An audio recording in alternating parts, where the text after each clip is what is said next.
பொள்ளாச்சி அருகே உள்ள அம்பரம்பாளையம் ஆற்றில் குளிக்க சென்ற 16 வயதுடைய சிறுவன் தண்ணீரில் மூழ்கி உயிரிழப்பு. போலீசார் விசாரணை. கோவை மாவட்டம் ஆனைமலை ஒன்றியத்திற்குட்பட்ட அம்பரம்பாளையம் தர்கா அருகில் உள்ள ஆற்றில் கோவை பீலமேடு பகுதிகளில் இருந்து 4 சிறுவர்கள் இன்று மாலை சுமார் 3 மணி அளவில் குளிக்க வந்ததாக கூறப்படுகிறது. இந்த நிலையில் 4 3 சிறுவர்கள் ஆற்றில் குதித்த பொழுது 3 பேர் ஆழமான பகுதிகளில் உள்ள தண்ணீரில் மூழ்கியுள்ளனர். இந்த இடத்திலிருந்து மற்றொரு சிறுவன் அருகில் உள்ள பொதுமக்களை காப்பாற்றுங்கள் காப்பாற்றுங்கள் என கூச்சலிட்டு அழைத்துள்ளார்.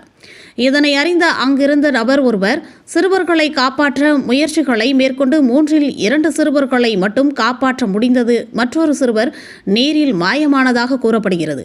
எனவே பொள்ளாச்சி தீயணைப்பு நிலையத்திற்கு தகவல் தெரிவிக்கப்பட்டு தீயணைப்புத் துறையினர் விரைந்து வந்து நீரில் மூழ்கிய சிறுவனை ஆழமான பகுதிகளில் இருந்து இறந்த நிலையில் மீட்டனர்.